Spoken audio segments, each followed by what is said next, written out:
but why is it that you still get it wrong? And I think we're working on some stuff that says, what sort of personality are you? How do you align with the job? How do you align with the company culture, which is a big thing?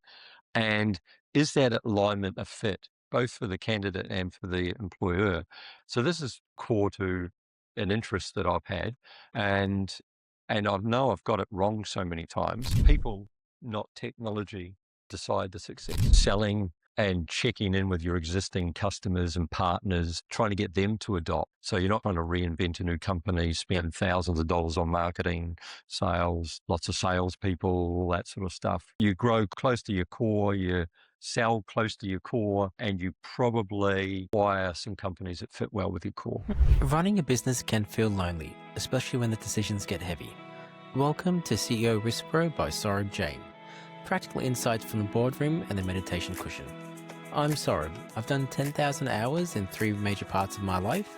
I've spent 10,000 hours being a CEO, 10,000 hours being a board member, and 10,000 hours meditating. What we're going to do in each episode is really unpack a real business challenge that a CEO is facing and see if we can work through it together. Enjoy. Hi, g'day guys. Welcome to another episode of CEO Whisperer. Today I've got Paul Bellette from Dataline. Do you want to tell us a bit about yourself? Yeah, sure. I've been with Dataline, owner and CEO for 5 years. Before that, I was CEO of a company called Converger, which is now Canon Business Services. And before that, I was in DHL for about 16 years in senior roles around Asia and Europe and Australia. Perfect. So the way we run this podcast is we talk through a business problem that you're having right now. We try to workshop that together. Yeah. So what's top of mind for you? Well, I think Dataline has been around for 30 years and it's gone through different waves of growth and innovation. So one of the real challenges at the moment is looking for that next innovation and doing that without stifling any growth or causing any issues in the business. And how do you get that balance right? And what sort of innovation do you go after? So it's kind of like, how do I innovate yet not disrupt BAU? Yeah, that's exactly right. And also, where do you go for that innovation? Because there's lots of ideas, lots of innovation around, but in a small, medium-sized business, you can't really afford to get it wrong too many times. Right? Yeah, I mean, you can't do everything. Yeah. Okay. So how do I innovate and not disrupt BAU? And what do I do, right? How do I pick what's going to work? Okay, perfect. Well, tell us a bit about the backstory. So how did you get from DHL to your first CEO role at Converger? Tell us a bit about that story. I was probably mainly in commercial roles, looking after sort of large organizations, sales. And then I was connected with a guy in DHL. He moved into Converger as the CEO. Tapped me on the shoulder and said, "Would you like to come along?" And we were doing lots of innovative things and growing that business. So he pulled me in there, again on sort of the solutions commercial side. Then after a couple of years in that role, the opportunity to be CEO came up, and so I took on that role. And what was your role before being CEO at Converger? What was your Head of commercial, head of solutions. How was that transition going from head of commercial to CEO? Yeah, I think you've sort of, if you've gone head of commercial, head of sales, you should have the sort of sales part down pat. It's all the other dynamics of a business, right? You've got all of the HR side, the people side, the financial side. Luckily, I'd had quite a lot of exposure to that through my career, and so I was reasonably okay with it. But yeah, it's a good learning curve through that, and understanding the importance of cash flow investment, getting the right people in the business, the culture of the business aligned with those people. So there's a lot of learning there, but that's all part of a great opportunity. So it's always double-edged sword going internal to become the CEO, right? In one scenario, you know the business, you know your areas. That's one less thing you have to learn, and hopefully you've done that well. That's why you got offered this role. The other harder part is you have all these guys that you're their peer, and then suddenly you become their boss. Yeah. How did you make that transition?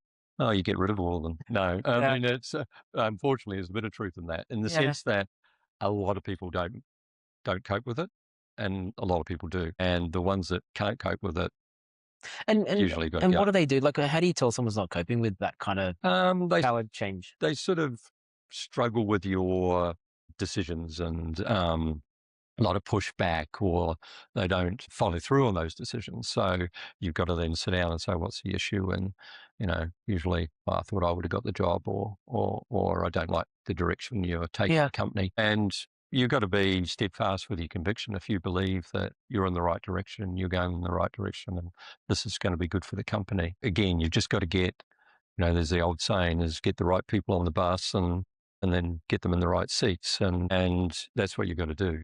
Because if people aren't all in the right direction, it won't work. And you sort of just got to have that honest conversation. If you're not engaged, if you're not connected, you don't like me or my style, then... Was your direction different to the prior CEO? Yeah, it was different. pretty, So it was different. It was a pivot. Yeah, look, I think previous CEO was Brian, and excelled at DHL. He was a fantastic boss, very innovative, very sort of market-driven, moving direction a lot. We'd sort of, when I took over, we had a bit of a different objective. The current owners were looking to sell within a year or two, and I needed to get the business into shape for a sale process, and then sell it, and then sort of get that transition going. So it took a different approach, and that's the thing about businesses: different times, different approaches, different CEOs were required at different times. And so for me, it was about not so much lots of things happening, lots of money being spent. It was about how do we get direction, how do we get focus, and how do we start making good money so we can get a good return for the shareholder. So that would have made you very unpopular, right? Because you would have been the guy that was running around killing every project. Yeah, I think so. I mean, a lot of people do like that sort of innovation. Well, people like spending money, right? Yeah, spending money without too many worries. And yeah, I think a lot of the people were okay, and they probably sort of thought, hey, I mean, it wasn't that the business couldn't make money; it was the business was spending lots of money on different things. So, but yeah, pulling that back, if you were one of the things you were getting spent the money on, you probably weren't too happy. And then I imagine, because if you're looking to sell, you've got to maximize profit over the next 12, 18, 24 months, whatever the time horizon is. Yeah. But then all of a sudden, every cost gets scrutinized. Yeah. Which I'm guessing maybe prior, when it was more probably a growth story, that probably was not much of a focus. No, that's right. A lot of the managers had to get a lot of learning about the P&L, and all elements of the P&L and spend. And I know a lot of guys who I'm still good friends with that were in that time, and if they say anything, they sort of say they can read a P&L and they can know. You got financially educated? Yeah, even the small costs are important. Yeah. So it was good. Did you have a partner in crime in your exec team that helped you do this, or was it just you? No, I had a senior management team, and a couple of key guys, whether it was finance, operations. That's where a lot of the money is. And they believed in the vision that you were They believed in it. They were on board, and they execute and helped execute. Yeah. So definitely that team, the requirement of having that team there and being supportive was key. You couldn't do it on your own. So then, did you do much innovation in the last 12 to 18 months, or was that cost out? No, I think that in my 5 years as CEO, 10 years there, in the 5 years CEO, probably that first couple of years, it was cost out control. We successfully sold for 3 times the amount they thought they were going to sell for. So everybody win. Everybody was happy. We then obviously had to integrate to the new owner, so that was another phase, and we did a good job at sort of probably staying separate. How long was that integration period? Well, it was probably a couple of years, but that was probably, I did push back quite a bit because I saw a very large corporate taking over a medium-sized business, and I could see a lot of costs coming. So I sort of tried to keep it on its own, and the CEO of the company that bought us was supportive of that. And then they decided to bring it together, and I'm sure it's been successful, but for us at that time was going to be too much of a change. So we kept it separate, still performed really well.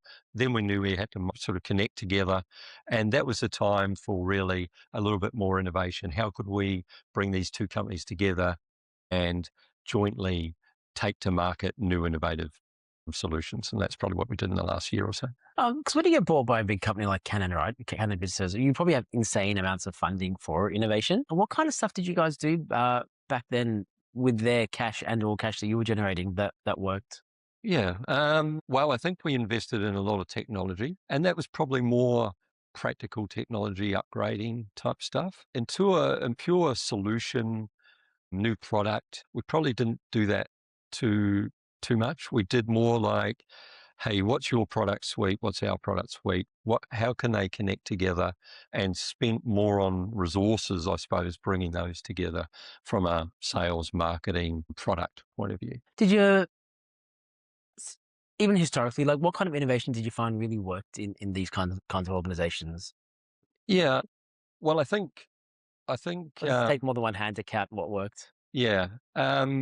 What I did find, and from lessons of being under Brian, who was very innovative, to going to very cost orientation, I found that innovation that was a lot closer to your core worked really well, and stuff that was not too complex worked really well. And so, um, in a very innovative organization, we had ideas flying every minute, and you just didn't know which ones to work on or which ones not to work on. So, so I actually created this sort of simple matrix. I had sort of this thing about 1 degree of separation, and sort of you shouldn't go much further than 1 degree of separation off your core business. And so I just sort of, well, if there's either there's low complexity or high complexity, either it's close to your core, or it's far from your core. And so if you've got close to your core and low complexity, that was a pretty good thing to make a bet on. But if you were far from your core and really high complexity, you probably didn't want to do it. If you were far from your core and low complexity, maybe it was a different company. Maybe you sort of put an offshoot of 3 or 4 guys and let them do it. Or if it was close to your core but high complexity, it was still worth maybe investing in. So we're sort of getting close to the core, low complexity. That was a sweet spot, and that was what you focused on, and that seemed to work. Was that evidence though in the results that kind of Yeah, worked? yeah. Yeah. I think even from my days in DHL, that really worked. That's why I sort of went back on my history and saw what really worked in innovation, whether it was Converger, whether it was DHL, whether it was Dataline.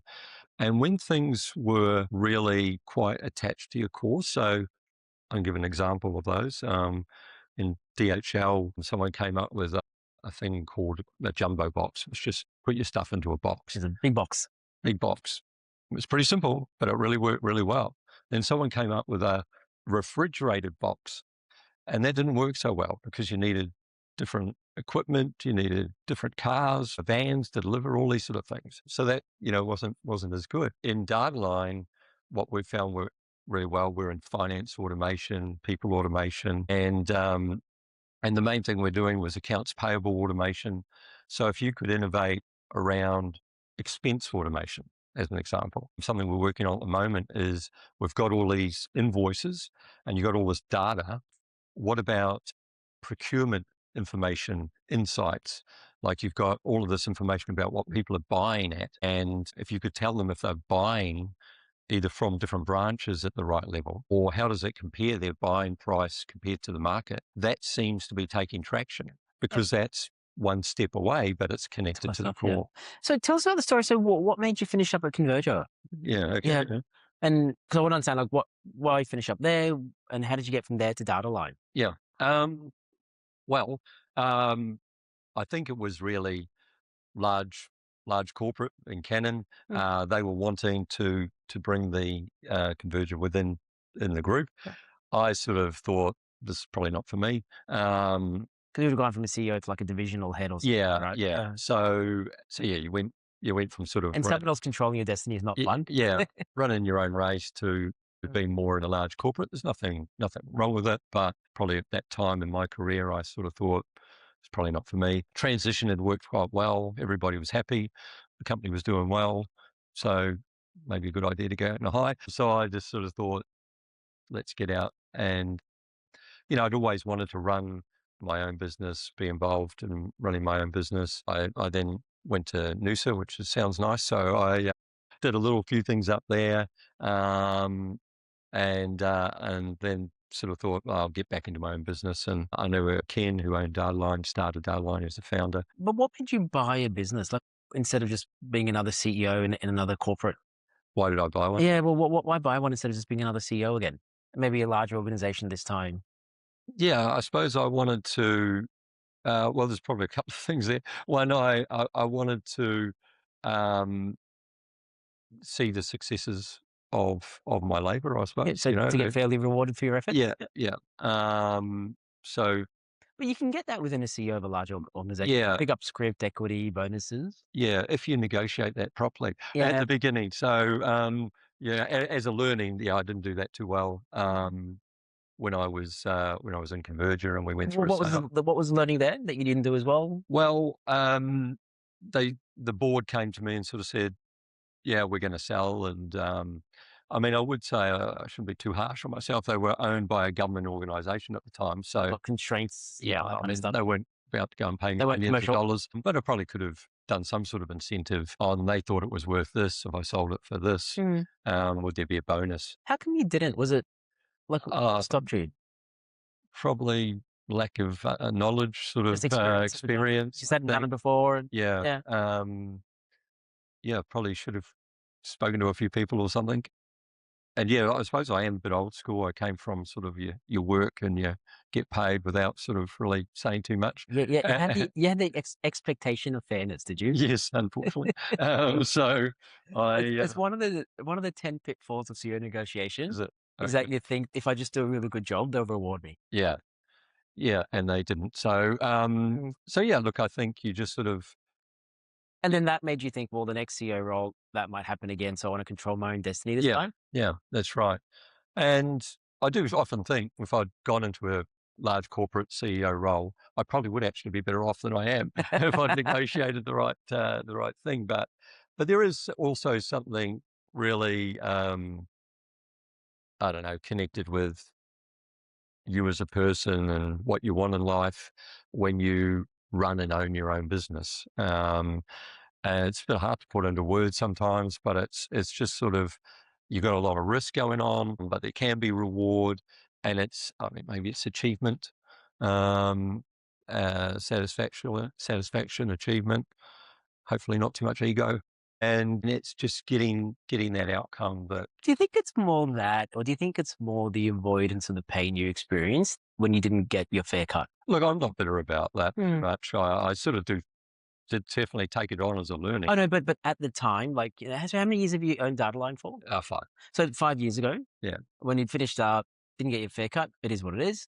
Life happens. Yeah. You learned a fantastic lesson through it. Yeah. But owning your own business, making sure you got 100% of the economic reward this time, was it more about, hey, I don't want to be screwed again? Or was it more about the achievement, growth?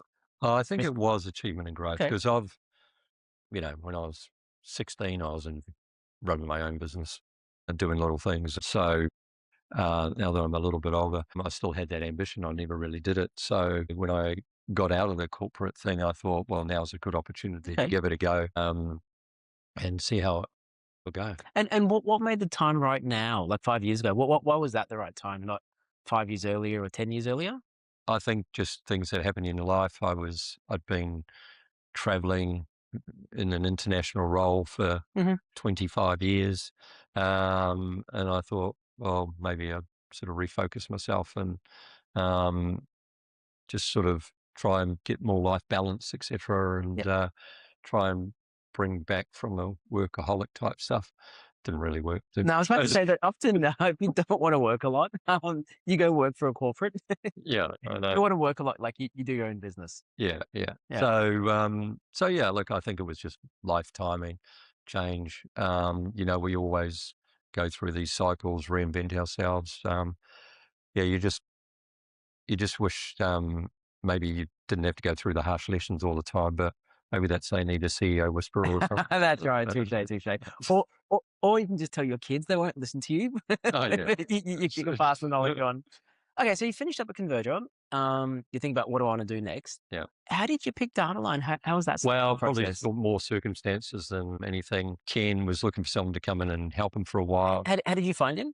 Just through your We were sort of connected. The business was similar to what we'd done in Converger and connected through some contacts. Strangely enough, Ken used to actually originally come from DHL as well, so we had some contacts there. So anyway, I went in there as a consultant, and we sort of did all right and getting on. And at this stage, you had the mindset, I want to buy a business. Definitely, I was looking for what's my next thing, and then Ken was at that point just with some things that he was looking to perhaps sell. Well, why did you let that organically happen, not proactively go look at 30 different businesses and evaluate and run a bit of a I had process? previously done that. I've done that a couple of times in my life, and it's really hard to pick a good one, especially in Most aren't. small, medium. Usually there's a reason why they're selling. And so it's very hard. Where this opportunity was, I got in there, learnt it, saw it, and there were genuine reasons why Ken was wanting to move from an owner.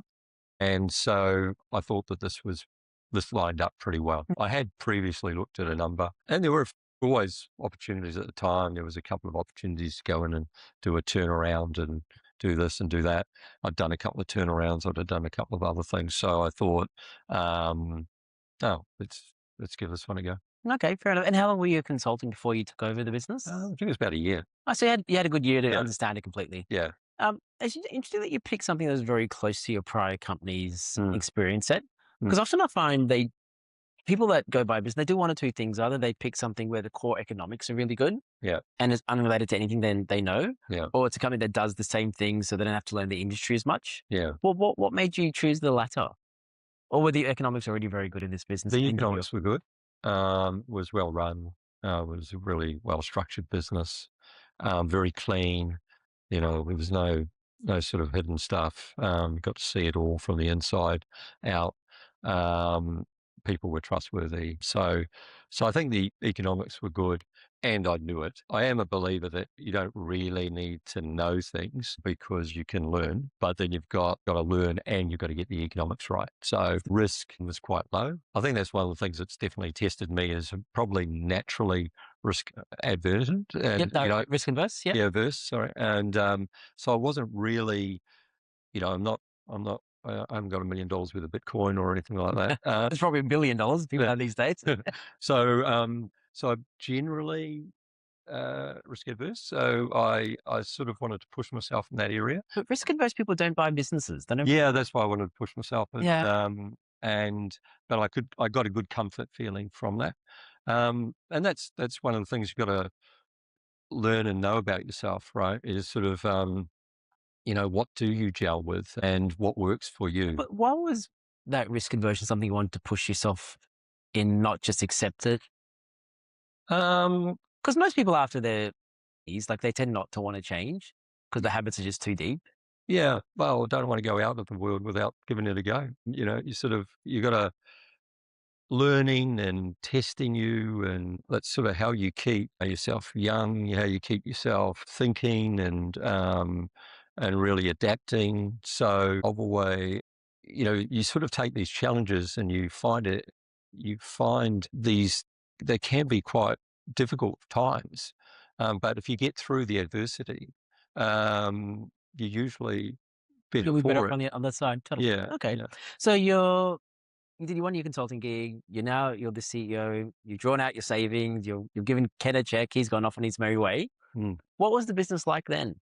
Yeah, a bit of sort of reality, and it was good, and it kept running as Ken would said it would, and we kept getting involved in different things. But what I found was certainly from a corporate, if you wanted to spend money, it was your money. If you wanted to, It was out of your account, wasn't it? if it was, Yes. if you wanted to innovate, it was out of your account. If you wanted to hire this person, it was going to impact your income, and so you become really. So you felt like an owner. Yeah. Because you were an owner this time. Yeah, and that actually is worse for the risk adverseness because you get even more paranoid. And what you do is you don't actually make decisions, and you sort of get in this loop where I don't really want to. Where in the corporate, I don't know, it sounds pretty bad, but you were sort of going, yeah, let's do that because It's not your money. yeah, Totally if not your it was a bit of an error, Overseas, junket, done, sold. it's a rounding error. So, but with you, it was if you made $100,000 mistake, that was $100,000 that you weren't going to have, and so you become a bit stuck in decision making. And I spent the first couple of years doing that, and it really sort of frustrated me. Was it just that, or was it more that, especially your last couple of years in Converger when you were getting it ready to sell, you experienced a lot of success by cutting costs, by being super efficient. Yeah. Now you're in a small business. Did you use that same habit, or did you need to reset that habit? No, I think it's fair to say I did use that same habit to Yeah, start with. Saw, even in a small business, I saw places that inefficiencies, I right? could make money. Part of our business is offshoring teams, and you knew that you could scale there with good people at a low cost. So brought a few things in that had our costs come down, but our revenue really sort of stayed the same. The CEO can't do both at the same time. Yeah. They can't manage costs and grow. Yeah. Well, I think that's As the perhaps you've challenge. experienced, yeah? Yeah, no, definitely. I mean, how do you do that, right? Because if you need to spend and invest, but you want to manage costs at the same time, you're essentially saying, I'm willing to forego this income for the next 2 years in the hope That it does that something. this will work. Yeah. And then that circles back to, well, how you want to make sure what you're doing is Right. right. But I think what it also is, it's not just that from an organization perspective, it's hard to do both. It's more from a personality of the CEO. It's hard to do both. Yeah. Yeah. Especially because cutting costs made you so successful last time, right? You got Yeah. 3x more than they expected for the company. Yeah. So you kind of prove the formula works in that scenario. Yeah. No, it does. Yeah. Look, I think probably that's why the challenge is there. I've done a couple of little things. I've recently invested in some people that will be able to run the business in that day-to-day sense, trying to take myself out of that day-to-day, because a lot of owners are still very operational, very in the weeds, Yep. which you have to be, but you sort of, if you want to innovate and grow, there's sort of two loggerheads there. So I thought if I can get some good people that can run the business, keep the eye on that, and make those decisions for the business, so I'm not sort of so tied into those decisions.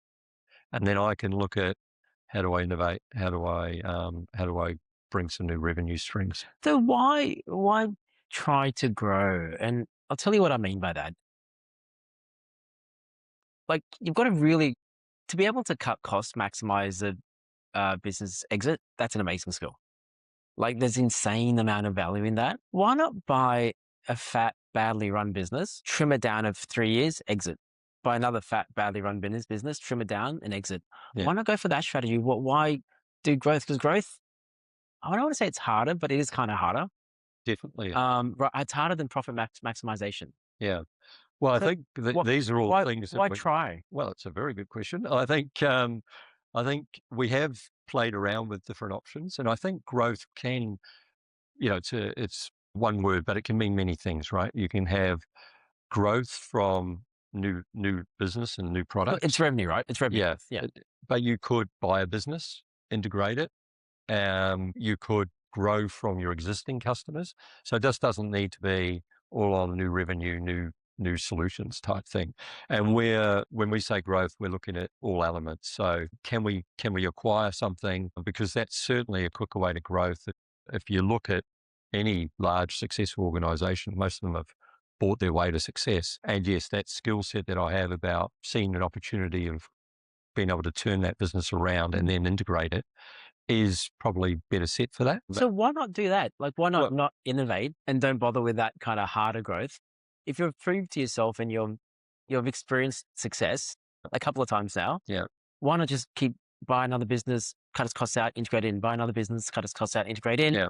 You'll have 10 businesses over a decade or whatever the number happens to be, and then you'll have a great asset. Well, it's definitely on the table. It definitely would be. I think. But what about it is not attractive to you? I think it is attractive. We are definitely looking at it. I think the idea of finding the new iPhone, It's very romantic trying to innovate. you. Yeah, very romantic. but probably stupid. But yeah, so maybe I think there are, with the lessons that we did have around innovation, we've got a couple of things that are very close to our core that we think could work well. We're not trying to come up with something that's really out there. That's So not us. So again, it might be very close to Dataline's core. yeah. Is that close to your core? Yeah. The one area that we're looking at I mentioned the procurement thing. I sort of touched on it before. One of the things I've been really interested in my life is sort of knowing what your sort of purpose is, where you're connected with, why do you really gel in some organizations and some and not in others. And so at the core of this is data, which data matching and technology. But I'm pretty sure you've hired people. I know we've spoken about this before. Yeah. Um, My strike rate is still below 50% yeah, for new hires. it's very, very difficult. Even you might use a recruitment company, you might Get it do all wrong. the Might still get it interviews, right. do all of Yeah. the tests, etc. But why is it that you still get it wrong? And I think we're working on some stuff that says what sort of personality are you? How do you align with the job? How do you align with the company culture, which is a big thing? And is that alignment a fit, both for the candidate and for the employer? And so this is core to an interest that I've had, and I know I've got it wrong so many times. And both that's bad for the candidates and bad for the No one company, wins. right? No one No, wins. no one wins. Yeah. And I've had so many occasions that this has happened, and a real simple one. I hired this lady. She came out of government. We were in Converger, which was like a new innovation every day. She came in, a couple of weeks. She was just like pulling out her hair. I said, "What's wrong?" So, government things changed every 5 years, maybe 10.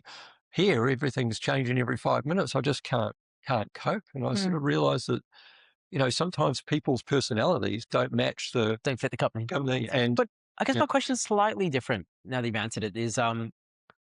So you kind of have your core interest and you have your core Yeah. competence, and it's a bit of a Venn diagram. And hopefully, there's something in the middle. Mm.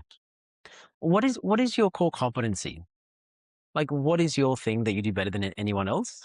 Is it the cost management, profit maximization, or is it something else? Yeah, I've actually asked a few people this, went round to a few people that know me well, and um, yeah, I'm very good apparently at taking complex situations and making them simple, and seeing a whole lot of complexity and maybe a simple pathway to reduce that complexity, whether that's a turnaround, whether it's how to take cost out. So I suppose that is a skill where I can see a whole lot of stuff moving. So there's a lot of moving parts, a lot of what you'd say complexity, and there's a pathway to bringing that all to cohesion Yeah, and simplification. And so that's probably my core. yeah, okay. And then if you kind of expand that a bit more, um, are you more the growth person or the cost optimization person? If I was to give you those two categories, because that ability you can use in either of those two categories very Mm. effectively, Mm. either to see a complex situation, build a new product, solve it, or see complexity in cost base and simplify it and get some cost out. Probably been proven in both, I suppose. My earlier career, I was quite innovative and Mm. did a lot of innovative things in DHL when nothing sort of really mattered. Then I moved to more sort of cost orientation.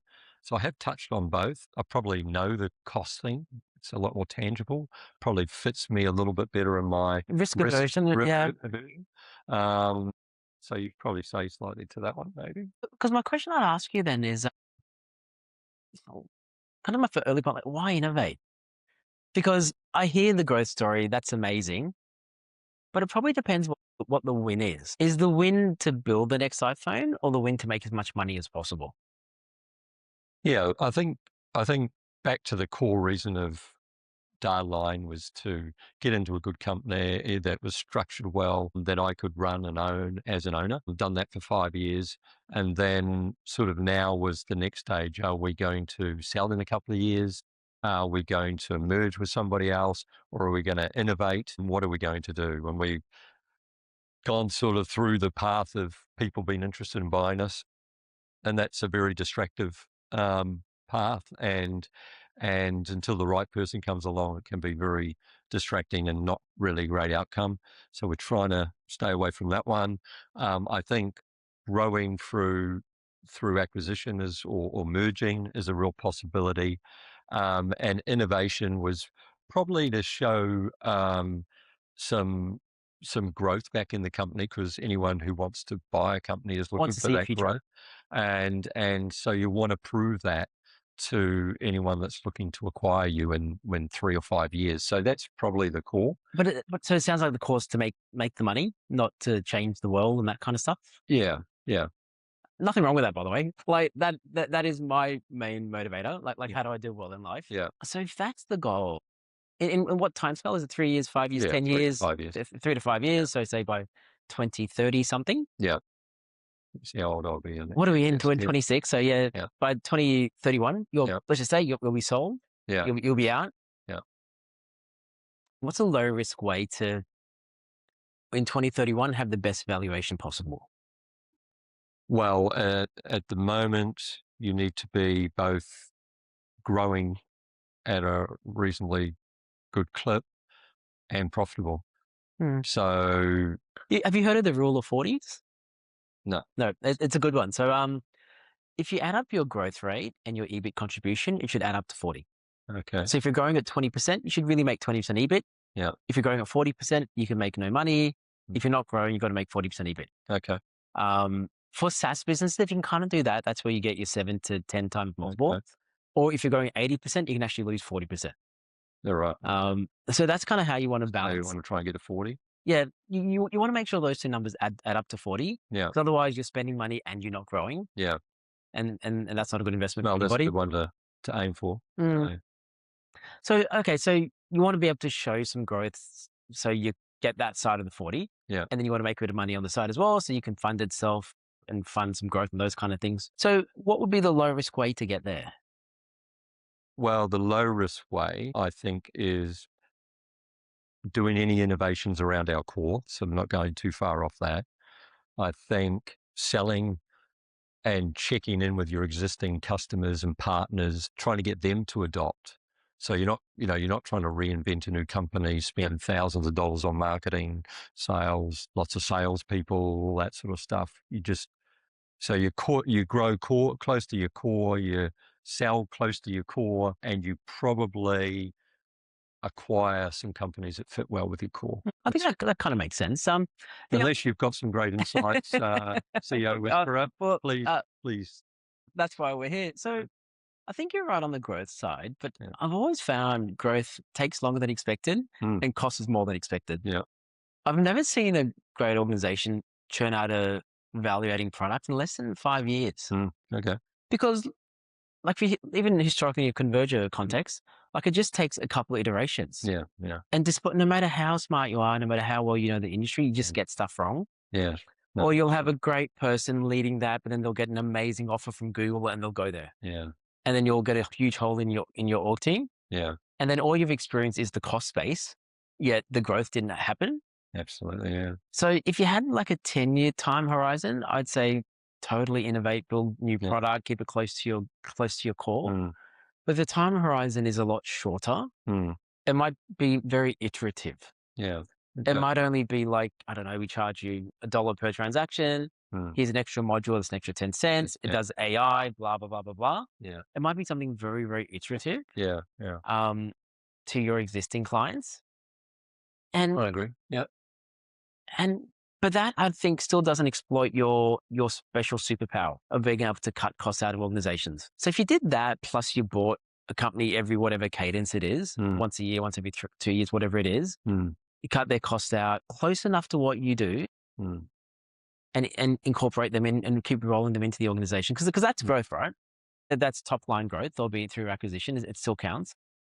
Yeah, that sounds good. We're looking for investors. Well, hopefully you can fund it through the profits. Yeah. But if you can't, there's plenty of places that you can get debt from these days. I think you're absolutely right. I've spoken to a couple of guys and I know who run their businesses and they're doing well. They've got different plans, they're just sort of making the money. And I'd say, oh, so your business is going so well, and they'll go, yeah, it's a 15-year overnight success. So, it's not going to happen in a year or two, right? So if you want to align things with your timeline, then maybe you've got to look at a different pathway. Yeah. Because the original question was how do we innovate and not disrupt BAU? Yeah. The other challenge... So you were saying don't innovate. Well, I think what it is, companies tend not to ever be able to be successful at innovation. It's rare. Okay. It is so rare, right? I reckon 100, one out of Mm. 1,000, one out of 10,000, whatever the number is. Yeah. Because whatever really happens, I see this on the companies that I'm on the board of, like someone's got this great idea. Oh my God, it makes so much sense. Yeah. But then all the structural rigidities of the organization pull it Yeah. away. Yeah, that's right. The CFO will be like, why are you spending money on that? The head of sales will be like, why are you building that product when my product needs more help? Yeah. The implementation guys will be distracted. Mm. So unless you have like insane resources, you can hire off a team of 12 people Yeah. to go solve that. Mm. I don't know. I don't know of any success. Do you know any success story in that space? Where it's been a small company? No. No. Really. I mean, they've usually started with something, Yep. good idea, Because but then they've that's their got to core. a point, That's their core. Yep. yeah, and then from that point, they, usually sell to a larger organization, or they struggle with it, or they just, I suppose, milk that business for what it's got at that Yeah. time. So, yeah, a lot of companies do struggle with that next level of innovation, the next wave. Dataline's done quite well. It's gone through, Mm. cut through a couple of waves. Yeah. So it's got that pedigree, but yes, it would still be quite a challenge. So, Well, to give you an idea, like if you run an AI startup today, you've got about a 0.7% chance of success. mm, So about one out of 140 companies will succeed. oh, Even SaaS businesses, I reckon my experience is about one out of 50 succeed. wow, okay. So if you're successful already, you should just, what should you do? Just stick to it. Yeah, okay. Just stick to it. I wonder whether that's it. Again, it's fundamentally depends on what the time frame is and what the desire of life is. Mm, If the desire of life is actually change the world, build a new product, yeah. and you're happy to sacrifice cash and future profits to Mm, run that gamble, mm, then that totally makes sense. yeah, Then you should totally get rid of your profits, spend it on 3 or 4 more people, yeah. and try to do something fun and exciting. Mm, But if the goal of life is to make money in 5 years' time, mm, which I'm kind of guessing is in this scenario, is to do well out of this, um, that will be a fantastic way to burn cash and have a great nascent product the next guy's going to want to take off you. mm, And they'll probably get the economic gain and they may or may not give you any of that yeah, yeah. money back. Mm. Because it'll take a couple of years, right, to get this right. So I guess Might what I'm get my son to do that one, and yeah, well, if you get some free family labor, that's even better. yeah, that's right. Because I think what it is I don't think you can innovate and do BAU. Mm. That's my bitter and twisted view of the world. Yeah, okay. Because unless you think otherwise, I've just not experienced it. No, I think you might be right. Yeah, yeah, I think you might be right. Um, I think you can do what you were describing. You can do iterations Mm. of your product, but that will be, from $1 to $1.10. It's not going to be some shooting star that Yeah, does its own thing. Um, and I'll tell you because I've tried this. So my last actually 3 public company CEOs roles ago, company called Urbanize, $100 million right. market cap. Um, so we were a SaaS platform, maybe $10-12 million a year ARR. Yeah. But we hold $1 billion of cash in our account every night on behalf of Okay. our customers. Right. And we did about $150 million worth of transactions every month of tradespeople. You'd get your light bulb change, would, Yeah. help collect the cash, would hold it, would make sure it got paid. And my great idea is, look, we're making, $12 million of SaaS revenue. I reckon a percentage of that $1 billion in the account is actually worth a lot more. Amazing. Got the board on side, got some funding, got 12 people, separate project. I got so much hate. I did not succeed. And despite getting the board on side, because what happened was we spent money. Yeah. It was all within budget, but we Yeah. spent money. But I got so much hate from the internal team. Yeah. Like the head of sales was like, Joe, you put 12 people there, but I need more people on my side. Yeah. The CFO was worried about the cost base. No one was willing to wait the 2 or 3 years. That's what it's going to take, 2 to 3 years. If you ask me, that would have been revolutionary. We would have turned this into an air task or a high Yeah. pages without the marketing costs because we already Yeah. had all those guys on our platform. But I found it to be impossible Yeah. That's interesting. because everything that makes a company succeed makes it so it won't change. Yeah, no, I think it's a good point. I'd written something down, obviously asked AI about innovation, Yeah, and as you do, and it said people, not technology, decide the success. they totally do.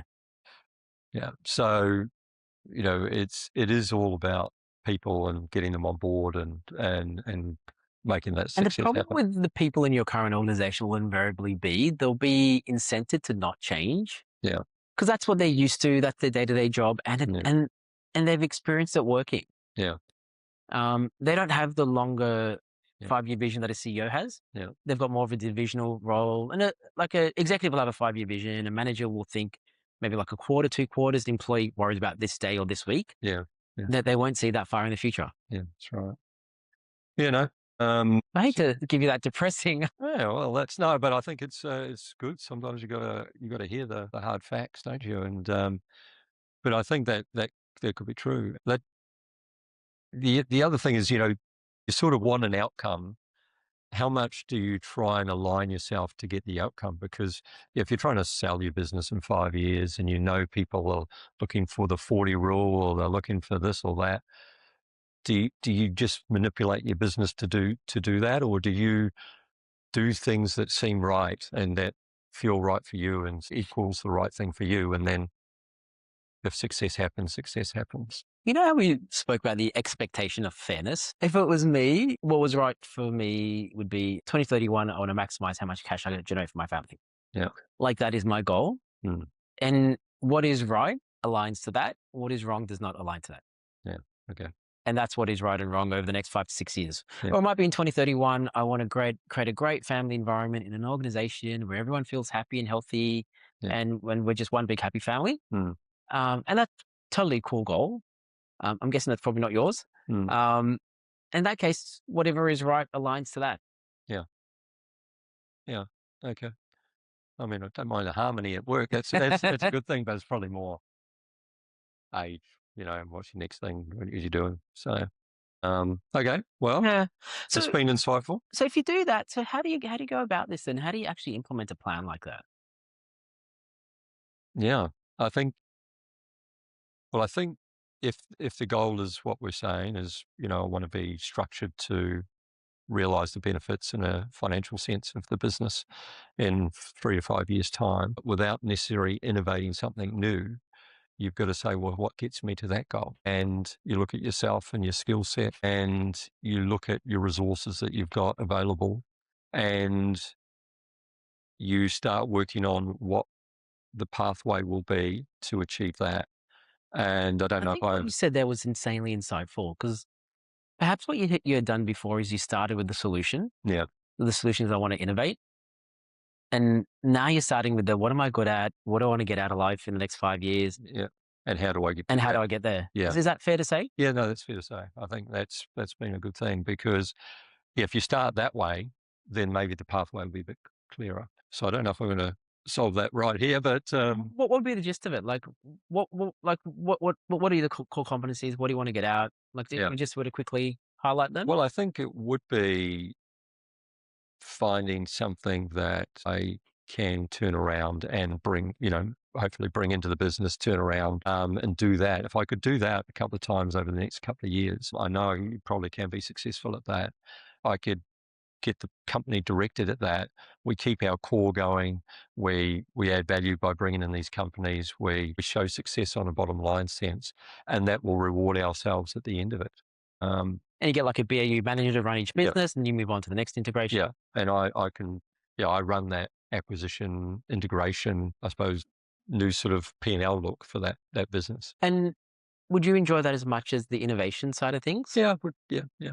And why would you enjoy that as much as innovation? Because the outcomes are very different. I think there is a lot of satisfaction in seeing a business in a particular way, turning it around, integrating it, seeing that success.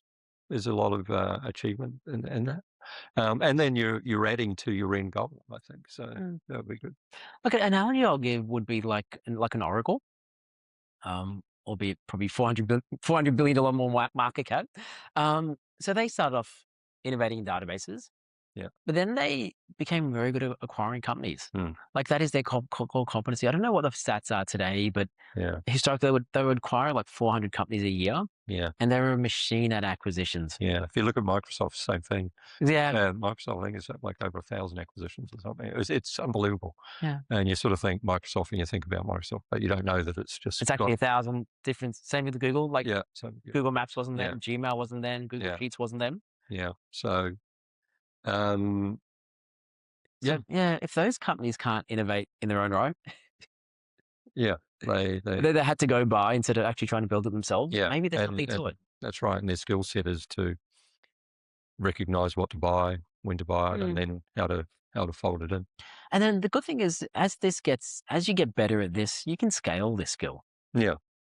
So you might buy, I don't know, like a $5 million business, might buy a $10 million business, or just do 5 smaller transactions for this Dataline entity, package it up, sell, and then you might go buy larger organizations and do larger kind of cost out and optimizations. Yep. No, it sounds good. Yeah. Yeah, I could get into that, enjoy that. Perfect. So if we scratch out that question that we originally asked, how do I innovate and not disrupt, BAU, what would be the right question we actually solved for today? Well, where do I want to be in 5 years, and what do I need to do to achieve that? And I suppose an added thing was, and what do I enjoy doing to achieve that? Yeah. And I think it's always What gets me out of bed in the morning? No, what am I good at? Not a lot good at. What am I good at? Yeah. Because you've got kids that are millennials. I've got a younger brother, much younger. Gen X's. Yeah, Gen X's, right? It's all about, fulfillment and all that bullshit. Because they haven't got a mortgage to pay, they haven't had to pay private school fees, and all that kind of stuff. Yeah. I reckon you do well in life if you do something that you're really good at. Yeah. And in the second half of your career, like you've already actually figured out what that is. So you make so much more money leveraging your existing skill rather than trying to actually build new skills. Yeah. And you just want to get better and better at that skill and go from the top 5% to the top 0.1%. Yeah, no, very good. Yeah. It's, perfect. Anything else you wanted to ask or wanted to mention? No, I think the CEO has whispered and I have heard. So I think it's good. Yeah, it's been excellent. Yeah, no, it's been perfect. Good. Well, one question I always ask people as they finish up, well, what is something that you've always known to be true that later on you found out just wasn't? Well, it's not as rosy being a small business owner as people make out. It's sort of, a lot of people say, oh, you own your own business, or you run your own business. But there is a lot of stuff that comes with that. And you sort of think it doesn't sound as good as it sounds, but and the reality is it's not as good as it sounds. Yeah, I mean, like, Albo talks about, small business being the backbone of the country. Yeah. But oh my God, it's hard. I mean, it is the backbone, but it holds the weight. It holds the weight, and there's a lot going on for those small businesses. And I don't know, every time, doesn't matter what government's in decision, but whatever decision they make seems to make it more difficult. Make it worse, yep. Yeah. So yeah, it's getting that pathway for small businesses to really be not just the backbone, but the backbone and the future would be a big difference, because at the moment they're just backbone because they're carrying all the weight, right? Yeah, totally. So awesome, great. Thanks, Paul. Thanks for your time today. Thanks, Saurabh. Thanks for that. Thank you. Thanks for listening. I hope you enjoyed it. If you do want to be a guest, make sure you hit me up and do follow me on socials, and make sure you check out future episodes. Thanks, guys.